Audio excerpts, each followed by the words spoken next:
आप देख रहे हैं एडुसेट वन और मैं हूं डॉक्टर संजय कुमार। आज हम लोग पढ़ रहे हैं टोपी शुक्ला राही मासूम रजा का। किताब का नाम है संचयन भाग 2, 10वीं हिंदी कोर्स बी की ये कहानी है। तो बच्चों, हम लोग पिछले भाग में पढ़े थे और उससे आगे हम लोग आज पढ़ रहे हैं। दूसरे दिन वह जब स्कूल में इफन से मिला तो उसने उससे सारी बातें बता दी। दोनों जुग्राफिया का घंटा छोड़कर सड़क गए। पंचम की दुकान में इरफान ने केले खरीदे। बात यह है कि टोपी फल के अलावा और किसी चीज को हाथ नहीं लगाता था। अब देखिए, टोपी फल के अलावा दूसरा कुछ नहीं खाता है, तो उसकी भावना को इरफान देखिए कैसे सत्कार करते हैं कि भाई केला खरीद लिया, कि केला तो हिंदू मुस्लिम को भी खाएंगे, कोई दिक्कत नहीं होगी, और दोनों ने खाया। ऐसा ना हो सकता का कि हम लोग दादी बदल ले। अब चूंकि टोपी तो पिटा चुका था घर में, तो अपना दुखी होकर के सारी बात तो बता दिया, लेकिन वो तो दादी से परेशान। अब देखिए कितना अंतर है। इरफान की दादी है जिनको पोते से खूब लगाव है, और इधर देखिए टोपी शुक्ला की दादी है कि इनकी दादी को यह पता चल गया कि मुस्लिम बच्चे के साथ ही रहता है, तो खूब उसकी कुटाई कर दी। मुस्लिम भाषा तक से उससे नफरत है।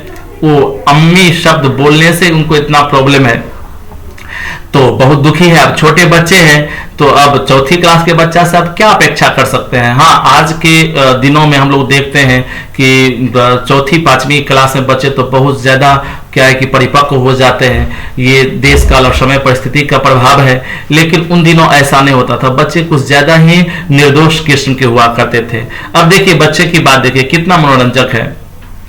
अब टोपी शुक्ला बोलता है कि ऐसा ना हो सकता का कि हम लोग दादी बदल लें। कि अब चूंकि इनकी दादी टोपी शुक्ला के खरोस है, तो वो चाहता है, और इरफान की दादी अच्छी है, तो ये चाहता है कि मेरी दादी इरफान के घर चली जाती और इरफान की दादी मेरे यहाँ आ जाती। जी भर के बात करते, तोरी दादी हमरे घर आ जाए और हमारी तोहरे घर चली जाए। हमारी दादी तो बोलियो तू ही लोगों को बोलती थी। यह नहीं हो सकता। इरफान ने कहा यह नहीं हो सकता। अब्बू यह बात नहीं मानेंगे, और मुझे कहानी कौन सुनाएगा। तुम्हारी दादी को 12 बुर्ज की कहानी आती है। अब इरफान भी तो बच्चा ही है। अब वो टोपी शुक्ला को बताता है कि नहीं, ऐसा नहीं हो सकता, हमारे अब्बू नहीं मानेंगे, वो अपनी माँ को तुम्हारे घर क्यों जाने देंगे भाई। और यदि मेरी दादी चली भी गई तुम्हारे घर, तो हमें कहानी कौन सुनाएगा। मेरी दादी तो मुझे कहानी सुनाती है। हाँ, तुम्हारी दादी यदि मेरे घर आ जाएगी तो 12 बुर्ज की कहानी आती है उसे। तुम हमें एक ठो दादियों ना दे सकती हो। अब टोपी शुक्ला बोल रहा है कि भाई तुम मेरा दोस्त हो, तो एक दादी भी नहीं दे सकते हो। तब इरफान कहा, जो मेरी दादी है वह मेरे अब्बू की माँ भी तो है। अब देखिए इरफान बताता है कि मेरी दादी, ठीक मैं तुमको मैं अपनी दादी दे देता, लेकिन दिक्कत है कि वो मेरे अब्बू की माँ है, अम्मा है, इसलिए भाई कैसे, उसे तो वो तो नहीं जाने देंगे। यह बात टोपी की समझ में आ गई। ये बात है। अब टोपी कहता है अच्छा हाँ, ये समस्या तो है कि तुम्हारी दादी रहती तब तो वो तो तुम्हारे अब्बू की अम्मा भी है, तो वो तो जाने नहीं देंगे। तुम्हारी दादी मेरी दादी की तरफ बूढ़ी होगी। अब इरफान बोलता है कि अच्छा, अब विचार कर रहा है इरफान कि हाँ ऐसा होता तो ठीक है, मित्र है, दोस्त है, यदि मेरी दादी ये ले भी लेता है और ये खुश रहे तो कोई दिक्कत नहीं है, इसीलिए उसको विचार कर रहा है। अब देखता है कि भाई ये सौदा कैसा रहेगा, इसकी दादी कैसी है, थोड़ा जान लेता हूँ। तो वो पूछता है कि तुम्हारी दादी मेरी दादी की तरफ बूढ़ी होगी। टोपी बोलता है हाँ। तो फिक्र ना करो, जैसे लगा उसको समस्या सूझ गया।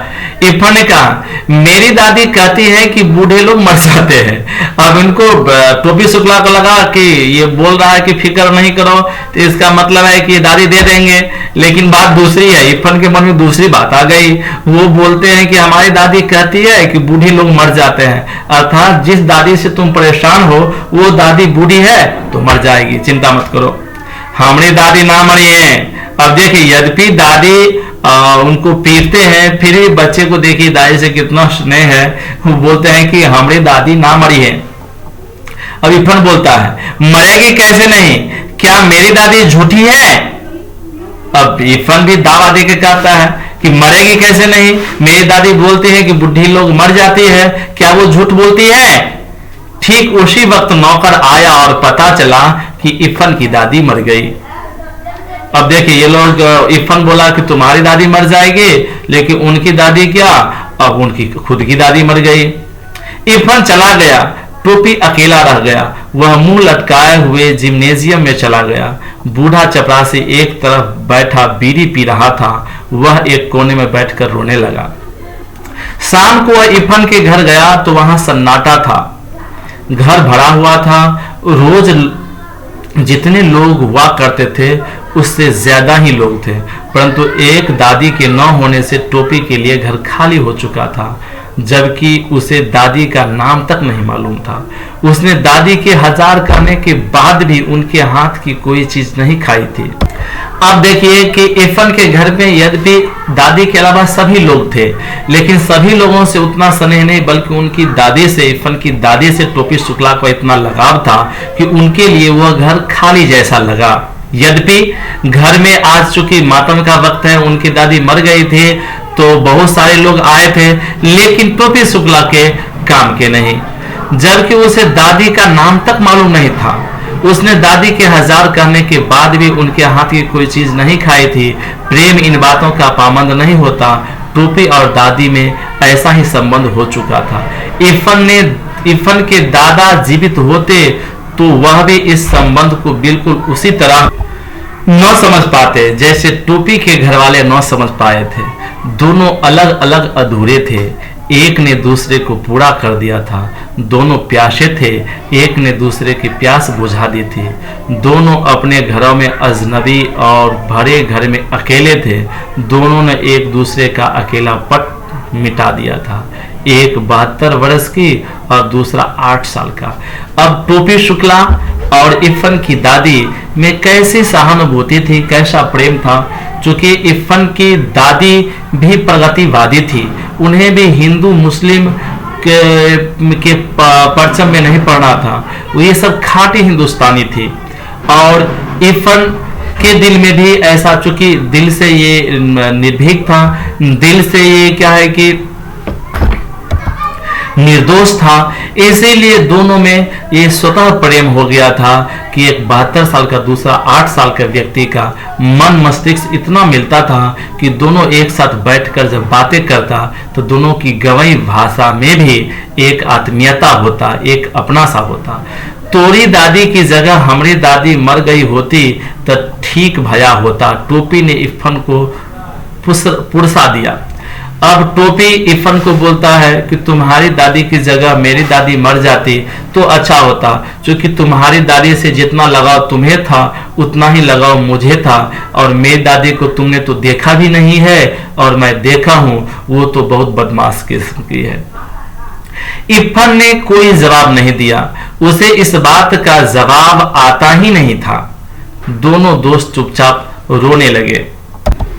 टोपी ने 10 अक्टूबर सन 45 को कसम खाई थी कि अब वह किसी ऐसे लड़के से दोस्ती नहीं करेगा जिसका बाप ऐसी नौकरी करता हो जिसमें बदली होती रहती है। अब टोपी शुक्ला को इरफान से इतना प्रेम और सानिध्य था, लेकिन जो आदमी नौकरी करते हैं उनका तो नौकरी ही बदलने वाला होता है। तो वे लोग तो जब ही उनका तबादला हुआ तो परिवार को लेकर वहां से चल पड़ते हैं। इरफान के पिताजी चूंकि वहां के बहुत बड़े अधिकारी थे और उनको तबादला होते रहता था। उसके बाद तबादला 10 अक्टूबर सन 45 का यूं ही कोई महत्व नहीं, परंतु टोपी के आत्म इतिहास में इस तारीख का बहुत महत्व है। वैसे 10 अक्टूबर 1945 में कोई ऐसा राष्ट्रीय घटना नहीं थी कि जिसको लोग याद करते हैं, लेकिन टोपी शुक्ला का जो आत्म इतिहास है, उनका व्यक्तिगत इतिहास है, उसमें इस तारीख का बहुत महत्व है। क्योंकि इसी तारीख को इरफान के पिता बदली पर मुरादाबाद चले गए। इरफान की दादी के मरने के थोड़े ही दिनों बाद यह तबादला हुआ था, इसीलिए टोपी और अकेला हो गया, क्योंकि दूसरे कलेक्टर ठाकुर हरिनाम सिंह के 3 लड़कों में से कोई उसका दोस्त न बन सका। डब्बू बहुत छोटा था। तो अब क्या है कि इरफान के पिताजी का तबादला हो गया और इरफान अपने पिताजी के साथ चले गए। टोपी शुक्ला जो अकेलापन महसूस कर रहा था, इरफान के साथ रहकर वो अकेलापन उनको दूर होता था। दोनों संसार भर के जुदाइयों को, संसार भर के दुख दर्द को बातचीत करके झेल लेते थे। ये जो निर्दोष दोस्ती थी दोनों की, यह 10 अक्टूबर 1945 को अकेलापन में बदल गया। नए कलेक्टर साहब हरिनाम सिंह आए। टोपी शुक्ला हिंदू था, ये जो साहब आए हरिनाम सिंह ये भी हिंदू था, परंतु हिंदू और मुस्लिम होने से कुछ फर्क नहीं पड़ता। आत्मीयता तो ये व्यक्ति विशेष का होता है, वह आत्मीयता नहीं हुआ। अब कलेक्टर साहब के जो नए कलेक्टर साहब आए, इनके 3 बेटे। डब्बू बहुत छोटा था, बिल्लू बहुत बड़ा था, गुड्डू था तो बराबर का, परंतु केवल अंग्रेजी बोलता था। और यह बात भी थी कि उन तीनों का इसका एहसास था कि वो कलेक्टर के बेटे हैं। किसी ने टोपी को मुंह नहीं लगाया। अब चूंकि पहले तो इन तीनों बालक को यह एहसास था कि वो कलेक्टर साहब के बेटे हैं, उन्हें जनसामान्य के बच्चों को मुंह से नहीं लगाए रखना है, उसको सर पे बिठा कर नहीं रखना है। लेकिन इरफान के साथ ऐसा नहीं था। कलेक्टर के बेटे होने के बावजूद वे निर्दोष थे। वे बच्चों के क्या है कि टोपी शुक्ला के साथ आत्मीयता से बात करते थे। माली और चपरासी टोपी को पहचानते थे, इसीलिए वह बंगले में चला गया। बिल्लू, गुड्डू और डब्बू उस समय क्रिकेट खेल रहे थे। डब्बू ने हिट किया, गेंद सीधी टोपी के मुंह पर आई। उसने घबराहट में हाथ उठाया, गेंद उसके हाथों में आ गई। आउट दैट हेड माली एम्पायर था, उसने उंगली उठा दी। वह बेचारा केवल यह समझ सका कि जब आउज दैट का शोर हो तो उसे उंगली उठा देनी चाहिए। Who are you? डब्बू ने सवाल किया टोपी शुक्ला को देखकर। अब ये बच्चे, कलेक्टर साहब के बच्चे तो बॉल खेले थे, क्रिकेट खेल रहे थे। अब गेंद सीधे आकर के आपको टोपी शुक्ला के पास आ गया, मुंह के सामने आ गया। वो घबराहट में हाथ उठाया और गेंद उसको पकड़ में आ गया। अब देखा भाई ये कैच किसने कर लिया, आकर के और डब्बू ने सवाल किया who are you? Balbhadra Narayan. टोपी ने जवाब दिया हु इज योर फादर? यह सवाल गुड्डू ने किया था। भृगु नारायण। बिल्लू ने एम्पायर को आवाज दी, ये भृगु नारायण कौन है? Any of our chaprasis? नहीं साहब, एम्पायर ने कहा, शहर के मशहूर दागदार है। You mean doctor? डब्बू ने सवाल किया। यस सर, हेड माली को इतनी अंग्रेजी आ गई थी, बट ही लुक्स सो कलमजी। बिल्लू बोला। टोपी अकड़ गया, टोपी इतनी अंग्रेजी जानता था। तनी जबानिया संभाल के बोलो, एक लपड़ में नाचे लगी हो। Oh you! बिल्लू ने हाथ चला दिया। कलेक्टर साहब के लड़के हो, एहसास है कलेक्टर साहब का लड़का है, उसको कौन क्या बिगाड़ लेगा, इसलिए वो हाथ चला दिया। टोपी लुढ़क गया। फिर वह गालियां बकता हुआ उठा, परंतु हेड माली बीच में आ गया और डब्बू ने अपने अल्सेशियन को शुष्कारा दिया। पेट में 7 सुइयां भूखी तो टोपी के होश ठिकाने आए और फिर उसने कलेक्टर साहब के बंगले का रुख नहीं किया। परंतु प्रश्न यह खड़ा हो गया कि फिर आखिर क्या करे? वह करे क्या? घर में ले देकर बूढ़ी नौकरानी सीता थी जो उसका दुख दर्द समझती थी, तो वह उसी के पल्लू में चला गया। और सीता की छाया में जाने के बाद उसकी आत्मा भी छोटी हो गई। सीता को घर के सभी छोटे बड़े डांट लिया करते थे, क्योंकि सीता नौकरानी थी। अब चूंकि टोपी अकेलापन में था तो उन्हें कोई न कोई व्यक्ति बात करने के लिए चाहिए था, कोई न कोई सहानुभूति चाहिए था। और पहले चूंकि संयुक्त परिवार हुआ करता था, परिवार में बहुत सारे लोग, बहुत सारे बच्चे हुआ करते थे, इसीलिए किसी खास बच्चे पर बहुत ज्यादा ध्यान नहीं दिया जाता था। तो इस ढंग से हर घर में एक दो बच्चे ऐसा हो जाता था तो जो अकेलापन का शिकार हो जाता था। अब चूंकि सीता नौकरानी थी इसीलिए सब उसको डांटते फटकारते रहता था, और क्या है कि टोपी शुक्ला को भी हर लोग डांट फटकार लिया करते थे, इसलिए दोनों को दुख दर्द एक जैसा था और एक जैसी परिस्थिति की होने के कारण दोनों को एक दूसरे से सहानुभूति हो गया। इसीलिए जब कभी भी टोपी शुक्ला को कठिनाई महसूस होती तो वे उसी के पल्लू में चला जाता। टोपी को भी घर के सभी छोटे बड़े डांट लिया करते थे, इसलिए दोनों एक दूसरे से प्यार करने लगे। टेक मत किया करो बाबू। एक रात जब मुन्नी बाबू और भैरव का दास करने पर वह बहुत पिटा तो सीता ने उसे अपनी कोठरी में ले जाकर समझाना शुरू किया। बात यह हुई कि जाड़े के दिन थे। मुन्नी बाबू के लिए कोट का नया कपड़ा आया, भैरव के लिए भी नया कोट आया। टोपी को मुन्नी बाबू का कोट मिला। कोट बिल्कुल नया था, मुन्नी बाबू को पसंद नहीं आया था, फिर भी बना तो था उन्हीं के लिए था, तो उतरन टोपी ने वह कोट उसी वक्त दूसरी नौकरानी केतकी के बेटे को दे दिया। वह खुश हो गया। अब क्या है कि ठंडी के दिन आने वाले थे तो बच्चों के लिए नए नए कपड़े आए और ठंडी की तैयारी गर्मी के कपड़ों से होता है। अब कोट बना था भैरव के लिए, लेकिन भैरव को क्या है कि मुन्नी को जो कोट मिला था वह कोट उसको थोड़ा छोटा हो गया था, तो वो कोट या पसंद नहीं आया तो वो कोट उसको नहीं पहना। संयुक्त परिवार में अक्सर होता है कि जो छोटे बच्चे होते हैं वो बड़े बच्चे के कपड़े उनको मिल जाते हैं और बड़े बच्चे को नए कपड़े आ जाते हैं, तो उनको मुन्नी बाबू का उत्तरन कपड़ा दिया गया जो टोपी को पसंद नहीं था दूसरे का कपड़ा पहनना, इसीलिए उन्होंने उसको पहनने से इनकार कर दिया। लेकिन इनकार करने पर पिटाई लगती, इसीलिए एक नौकरानी के बच्चे को उनको दे दिया। अब चूंकि नौकरानी के बच्चे को कपड़े का अभाव था तो ये खुशी खुशी लेकर चला गया। जब चला गया और घर के लोगों को पता चला कि ये कपड़ा नौकरानी के बच्चे को दे दिए, तब बच्चे से नौकर से तो वापस भी नहीं लिया जा सकता। तो अब घर के लोग बहुत दुखी हुए, गुस्साए, इसीलिए तय हुआ कि टोपी जारा खाए। टोपी अपना कपड़ा दूसरे को दे दिया तब वो जारा खाए, और टोपी इसीलिए नहीं जारा खाना पसंद था, लेकिन पुराने कपड़े वो मुन्नी का कपड़ा पहनना नहीं चाहता था। अब उन्होंने बोला हम जारा ओरा ना खाएंगे, भात खाएंगे। सुभद्रा देवी बोली तुम जूते खाओगे, आपको यह ना मालूम कि जूता खाया ना जात पहना जाता है। अब धीरे धीरे अकेलापन के शिकार होकर बच्चे क्या हो जाता है, जिद्दी हो जाते हैं और समय उसको समय से पहले परिपक्व कर देता है। दादी से बदतमीजी करते हो, मुन्नी बाबू ने बिगड़ कर कहा। तब कहा हम इनकी पूजा करें, फिर क्या था।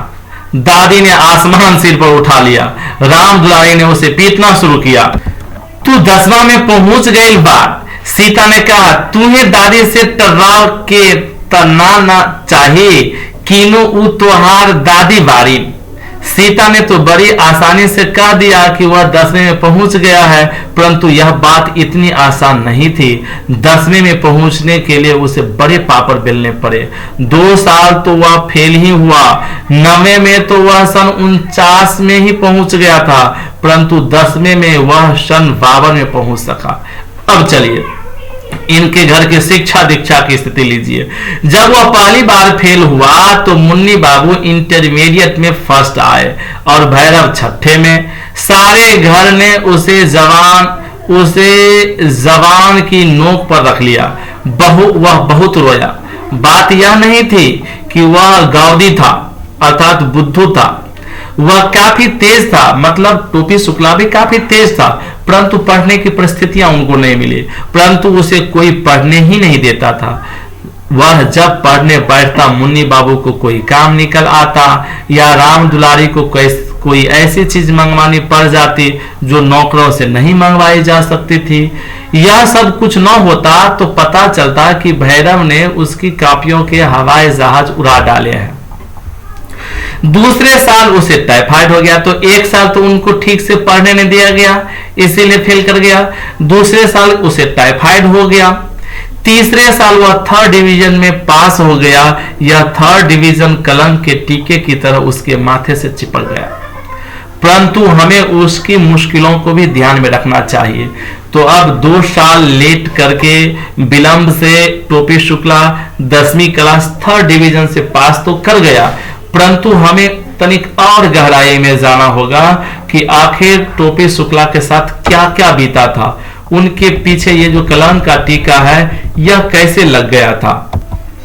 सन 39 में वह अपने साथियों के साथ था, वह फेल हो गया, साथी आगे निकल गए, वह रह गया। सन 50 में उसे उसी दर्जे में उन लड़कों के साथ बैठना पड़ा जो पिछले साल 8वें में था। पीछे वालों के साथ एक ही दर्जे में बैठना कोई आसान काम नहीं है।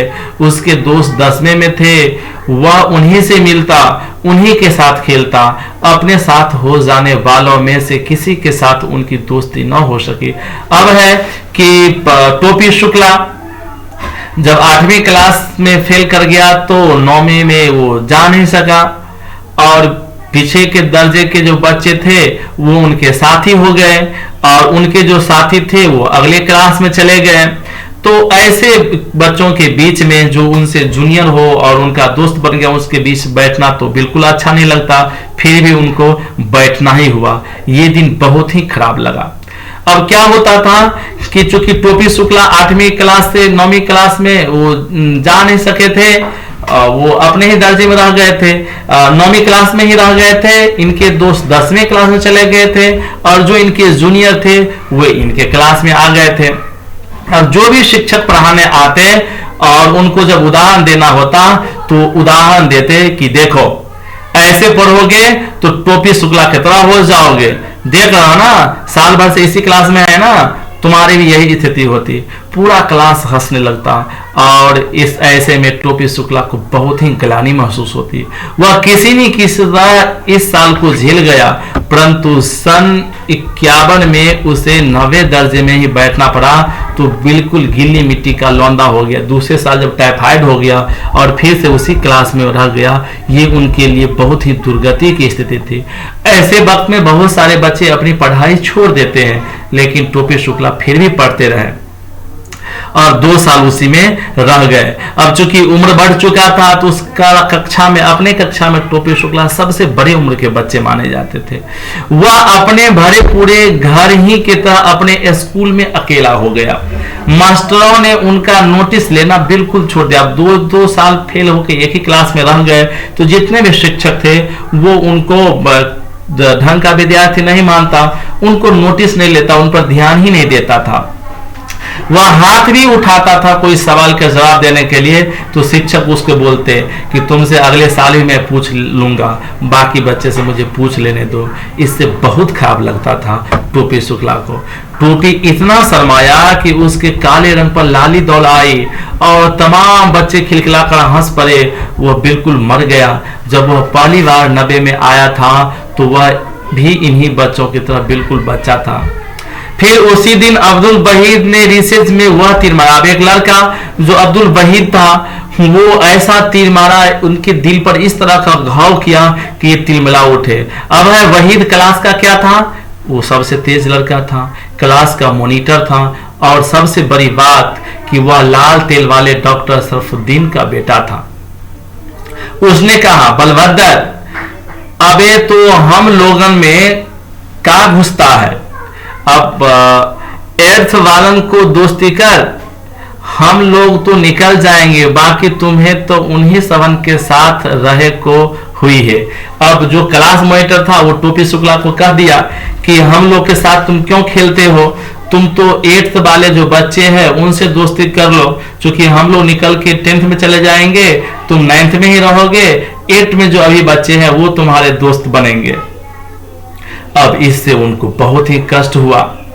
यह बात टोपी के दिल के आर पार हो गई। उसने कसम खाई कि टाइफाइड हो या टाइफाइड का बाप, उसे पास होना है। परंतु बीच में चुनाव आ गए और टोपी शुक्ला के पिताजी क्या किए, चुनाव लड़ गए। अब चुनाव, जिसके घर में चुनाव में लोग भाग लेता हो तो उसके घर के लोग पढ़ेंगे कैसे, वो का तो पढ़ाई वैसे ही दब जाएगा, पढ़ाई की बात रहता नहीं है। तो उसमें उनका समय चला गया और जैसे तैसे करके वो क्या है कि जी जान लगा के परीक्षा में पास हो गया। और उसकी दादी बोली, वाह भगवान नजरे बंद से बचाए, रफ्तार अच्छी है, तीसरे वर्ष तीसरे दर्जे में पास तो हो गए। और इस प्रकार से 3rd डिवीजन से टोपी शुक्ला पास कर गए। तो ये एक सामान्य व्यक्ति की कहानी है। बच्चों, आप राही मासूम रजा की अन्य ग्रंथ को भी आप खोज के पढ़ेंगे, बहुत ही अच्छे लेखक हैं। इसमें बहुत सारे ऐसे शब्द हैं बच्चों जो गांव के हैं, सामान्य भाषाओं के हैं। जैसे आप देख सकते हैं ये सब जो शब्द है, इन शब्दों को आप जो है एक कॉपी पर लिख लीजिएगा। इससे आपका शब्दावली शब्द भंडार आपका बढ़ेगा। हर एक पाठ के नीचे कठिन शब्द दिए गए हैं, इस कठिन शब्दों को आप याद कर ले। इसके अलावा भी पाठ में जहां कहीं भी कठिन शब्द आपको दिखाई दे, उन कठिन शब्दों को आप जरूर उसको लिख लीजिए, उसका अर्थ ढूंढने की कोशिश कीजिए। और कमेंट सेक्शन में आप यदि उसको डालेंगे तो मैं भी उसका अर्थ लिख के आपको भेज दूंगा। बहुत ही सामान्य शब्दावली सब है, आपको कोई दिक्कत नहीं होनी चाहिए। बाकी किसी तरह की इस तरह की दिक्कत होगी तो आप बेहिचक कमेंट करके आप इसमें से प्राप्त कर लीजिएगा। धन्यवाद, आपका दिन शुभ हो।